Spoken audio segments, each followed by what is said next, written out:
प्यारे बंधुओं, आचार्य पूज्यपाद स्वामी इष्टोपदेश ग्रंथ के महान रचयिता, इन्होंने गागर में सागर भरा, गागर में जैसे सागर भर दिया, ऐसा ये ग्रंथ इष्टोपदेश रचा जिसके चिंतन से हमारी धारा बदल जाती है। अगर वास्तव में कोई चिंतन करता है तो उसकी धारा बदल जाएगी। जो धारा संसार के प्रति, संसार में दुख की ओर ले जाने वाली है, वह धारा आत्मिक शांति की ओर ले जाएगी। ऐसा आचार्य महाराज यहाँ कहते हैं। बहुत अच्छी गाथा है, कारिका यहाँ दी। उन्होंने कहा, विराद कहा कथम मंत्री जनाए परिकुपति त्रिंगुल पात्यन पदभ्याम स्वयं दंडेन पात्यति। विराद का कथम मंत्री जनाए परिकुपति, क्रोध करने वाले का विरोध क्यों?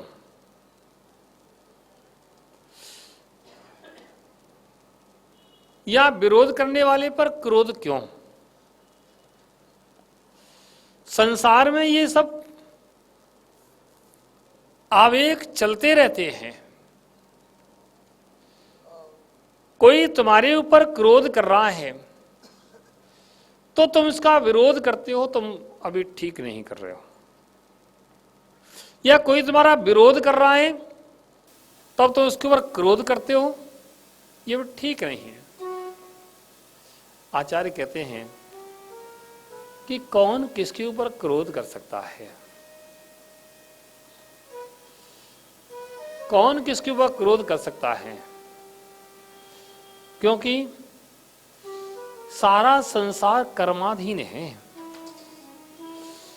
सारा संसार कर्मों के अधीन है, कर्मों के अनुसार चल रहा है। आज किसी का भाव तुम्हारे प्रति क्रोध का हो रहा है तो उसके लिए कोई सामान्य मत मानना, वह तुम्हारे पूर्व का संस्कार है। वह जो पूर्व का संस्कार है जिसके कारण वह क्रोध कर रहा है, और जब तक संस्कार रहेगा तब तक वह क्रोध करता रहेगा। और तुम भी उसके ऊपर क्रोध कर रहे हो या उसका विरोध कर रहे हो तो तुम्हारे लिए नवीन कर्म का बंध हो रहा है। ऐसी परंपरा अनादि काल से चली आ रही है। कोई नई बात नहीं है कि किसी ने किसी का विरोध किया, किसी ने किसी का विरोध किया, एक दूसरे का विरोध करते, एक दूसरे के ऊपर क्रोध करते, एक दूसरे को गुस्सा करते करते वह क्रम चला आ रहा है। पद्म पुराण के अंदर एक बहुत अच्छा प्रसंग आया कि प्रश्न किया सर्वज्ञ देव से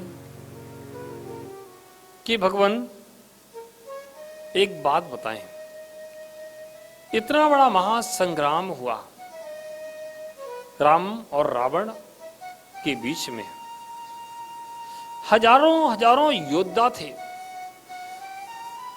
हजारों योद्धाओं ने आपस में युद्ध किया, लाखों लाखों योद्धा थे, लाखों लाखों योद्धा आपस में एक दूसरे से भिड़े थे,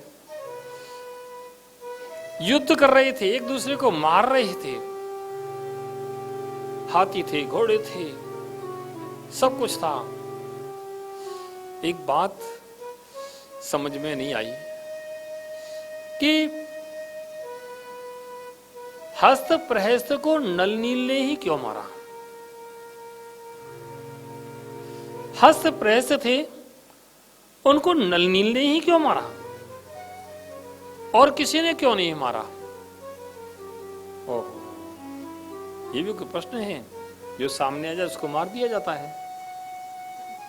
युद्ध है, कौन किसके सामने पड़ जाए, लेकिन नहीं, कौन किसके सामने पड़ जाओ, किसको किसके मारने के भाव हो, कोई सामान्य बात नहीं।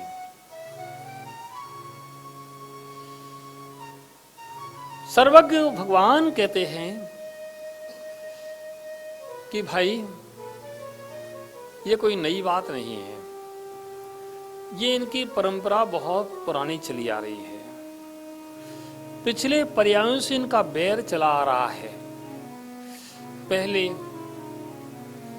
हस्तप्रैस्त ने नल नील को मारा था, आज नल नील ने हर्षवैस को मारा है। ऐसे ही कई भावों से इनका इस प्रकार का बैर चला आ रहा है। दोनों एक दूसरे को मारते चले आ रहे हैं। ओहो, समझ में आता है कि हमारे किसी के प्रति अगर बैर के भाव हो रहे हैं तो निश्चित मानना कहीं पूर्व के संस्कार पड़े हैं। कहीं हमारे किसी के प्रति स्नेह के भाव हो रहे हैं तो मानना चाहिए पूर्व के संस्कार पड़े हैं। स्नेह के भाव, बैर के भाव, ये सब पूर्व संस्कार से होते हैं। जंगल में पड़गाहन चल रहा था, मुनराज आए। राजा रानी पड़गाहन कर रहे थे, मुनराज आए और राजा रानी ने पड़गाहन किया और आहार देने के लिए तत्पर हुए, आहार दे रहे थे। आहार देते देते रानी के मन में बड़ा वात्सल्य का भाव उमड़ पड़ा। स्नेह से, वात्सल्य के भाव से रानी के स्तन में दूध आ गया, उनके आंचल में दूध आ गया। मुनराज को आहार दे रहे थे, तब वह मुनराज के आहार के बाद रानी राजा से कहती है कि राजन, पता नहीं क्यों मुझे बालकवत प्रेम उमड़ रहा है। इन मुनराज को देख करके पता नहीं क्यों बालकवत जैसी अपने बालक हो, ऐसा मुझे स्नेह उमड़ रहा है। मेरे स्तन में आज दूध आया है, ऐसा कैसे संभव है? तब राजा कहता है कि देखो, अपने काम करते हैं, उन्हीं मुनराज से पूछते हैं आखिर ऐसा क्यों हुआ। मुनराज के पास जाते हैं। जो मुनराज आहार लेके गए थे, जंगल में साधना में तत्पर थे, मुनराज के पास जाते हैं और मुनराज से पूछते हैं कि मुनीश्वर, इसके मन में, रानी के मन में तुम्हारे प्रति बालकवत भाव हुआ है, मेरा भी ऐसा भाव हुआ है, आखिर ऐसा क्यों हुआ? वह मुनराज कहते हैं कि राजन, शायद आपने मुझे पहचाना नहीं, मैं आपका ही तो पुत्र हूं, आपका ही तो पुत्र हूं, और किसी का पुत्र नहीं हूं, आपका ही पुत्र हूं। ओहो, ये संबंध है, संस्कार है, वह जागृत हो जाते हैं। अनादि काल से जीव का संसार में भ्रमण चल रहा है और एक दूसरे से जीव मिलते हैं।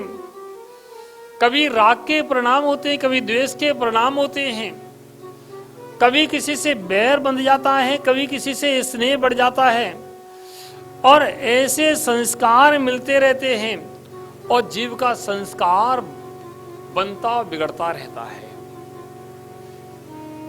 कभी स्नेह के संस्कार ज्यादा बढ़ जाते हैं तो उस प्रकार के कर्म का आश्रय बंद होता है, और कभी बैर के संस्कार ज्यादा बढ़ जाते हैं तो उस प्रकार का आश्रय बंद होता है, और ऐसा जीव का संस्कार चलता रहता है। प्यारे बंधुओं, ये कोई नई बात नहीं है, कोई बड़ी बात नहीं है, ये तो अनादि का क्रम है, अनादि काल से चला आ रहा है और ये चलता रहेगा। जब तक हमारा संसार है तब तक ऐसा चलता रहेगा। हमें अब इन्हीं सबके बीच में विचार करना पड़ेगा कि हमारा संसार कैसे छूटे। जो ऐसे ही एक संस्कार को छोड़ नहीं पाते हैं और नवीन नवीन संस्कारों को बंद करते रहते हैं, एक भाव छोड़ नहीं पाते हैं और नवीन नवीन आश्रय रूपी भाव करते रहते हैं, उनका संसार बढ़ता रहता है। किसी से बैर के भाव उत्पन्न हुए और बैर के भाव उन्हें और बढ़ा लिए। बैर के भाव उत्पन्न हो रहे थे, ये तो पूर्व का संस्कार था, ऐसे ही नहीं था। और आज मैंने पुनः बैर के भाव उत्पन्न कर ली। काश उस बैर के भाव के साथ में ही विचार करते कि ऐसे कर्म का उदय है, ऐसे मेरे पूर्व कर्म का उदय है कि मेरे ऐसे भाव हो रहे हैं। ओहो, हे भगवान, ये भाव निर्मल हो। संसार में कोई मेरा शाश्वत दुश्मन नहीं है, संसार में कोई मेरा शाश्वत दुश्मन नहीं है। कहीं किसी ने मुझे गाली दी है, मेरे लिए बुरा कहा है, तो मेरे पूर्व संस्कार से कहा है। कहीं मैंने पूर्व में इसको गाली दी होंगी, इसको बुरा कहा होगा, इसलिए आज इसके भाव मेरे प्रति बुरे हो रहे हैं। और ऐसा ही क्रम चलता रहा तो कल फिर ये मुझे गाली देगा, मैं ऐसे फिर गाली दूंगा, ये मुझे बुरा कहेगा, मैं ऐसे बुरा कहूंगा, ये मुझे मारेगा, मैं ऐसे मारूंगा, और ये संसार चलता रहेगा। हे भगवान, अब संसार में भ्रमण नहीं करना है, अब संसार में भ्रमण नहीं करना है, अब किसी से बैर के भाव नहीं रखना है, अब तो बैर के भाव त्याग देना है। अब तो एक ही भाव रखना है, सत्वे सुमित्रिम गुणेश प्रमोदम क्लिष्टे सुजीवे सुकृपा परत्वम माध्यस्थ भावम विपरीत वृत्तो सदाम ममात्मा विदधात।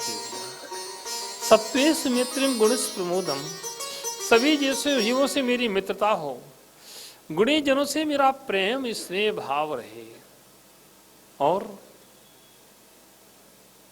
सत्वे सुमित्रिम गुणेश प्रमोदम क्लिष्टे सुजीवे सुकृपा परत्वम, जो दुखी जीव हैं उन पर दया का भाव हो, और जो विपरीत जीव हैं उनसे मध्यस्थ भाव हो। जो उनसे विपरीतता रखते हैं उनसे मध्यस्थ भाव हो। ना बैर करो, ना विरोध करो, कुछ नहीं करना है, उनको करने दो। कोई गाली दे रहा है देने दो, कोई बुरा कह रहा है कहने दो, कह लेने दो, उसको कह लेने दो, आज कह लेने दो, आज सारा कर्म झड़ जाएगा। तुम्हारा पूर्व का जो बांधा हुआ है झड़ जाएगा, झड़ जाने दो, मत रोको उसको। विरोध करने से नया कर्म बंधेगा। अरे कभी ना कभी तो विरोध सहन करना ही पड़ेगा। अगर इस पर्याय में नहीं करेंगे तो अगली पर्याय में सहन करना पड़ेगा। अरे आज ही सहन कर लो, क्या दिक्कत है। लोग कहते हैं इतनी गाली देता, इतने बुरा बुरा शब्द कहता, मुझसे सहन नहीं होता है। अरे तुमसे सहन नहीं होता, ये तुम्हें पहले सोचना चाहिए था कि तुमसे सहन नहीं होगा कि तुमने पहले क्यों बुरा कहा था। आज तुम्हें स्मरण में नहीं है, बस इतना सा अंतर है, तुमने भी पहले बुरा कहा था, इसलिए वह बुरा कह रहा है। भूल जाओ, थोड़ी देर के लिए शब्द का उपयोग बदल लो। कोई अच्छे शब्द कहे तो सुन लो, अंदर ले जाओ। कोई बुरे शब्द कहे तो बस उनको बाहर निकाल दो। एक कान से सुनो, एक कान से निकाल दो, जाने दो। आया राम गया राम, आया राम गया राम, आने आया और चला गया। जो गुणों की ग्रहण करने की बातें हैं, जो अच्छी बातें हैं, उनको हृदय में उतार लो। जो शिक्षा के लिए है उनको हृदय में उतार लो, तो तुम्हारा जीवन बहुत मंगलमय बन जाएगा। प्यारे बंधुओं, विराज का कथम मंत्री जनाए परिकुपते त्रिंगुण पातिन पदभ्याम स्वयं दंडन पातते। जैसे एक फावड़ा होता है, फावड़े को जब जमीन पर पटका जाता है तो पटकने वाला व्यक्ति स्वयं झुकता है, बिना झुके वह फावड़ा जमीन पर नहीं गिरा सकता है। तुम दूसरे को पटकोगे, गिराओगे तो तुमको स्वयं भी गिरना पड़ेगा। स्वयं गिरे बिना तुम दूसरे को नहीं गिरा सकते हो। किसी के परिणाम तुम खराब कर रहे हो तो तुम्हारे परिणाम भी पहले खराब होंगे, तब तुम दूसरे के परिणाम खराब कर रहे हो। ऐसे दूसरों के परिणाम खराब करने से और अपने परिणाम खराब करने से लाभ भी क्या है। समझदार व्यक्ति, ज्ञानी व्यक्ति दूसरों के मन में प्रेम भाव जागृत करते हैं, दूसरों के मन में स्नेह के भाव जागृत करते हैं, दूसरे के मन में आनंद उत्पन्न हो ऐसे भाव जागृत करते हैं। ऐसे आनंद के भाव जागृत करो कि तुम्हें देख करके दुनिया आनंदित हो जाए। एक को देख करके दुनिया दुखी होती है और दूसरे को देख कर दुनिया आनंदित होती है। दोनों व्यक्तियों में क्या अंतर है? बस यही अंतर है, जो दुख देने वाला है उस दुनिया को दुखी कर रहा है, और आनंद देने वाला है चेहरा दुनिया को आनंदित कर रहा है। आनंद कर देने वाले को दुनिया पसंद करती है और दुख देने वाले को कोई पसंद नहीं करता है। अगर तुम मुस्कुराते हो, दूसरों के लिए अच्छा कहते हो, अच्छा चाहते हो,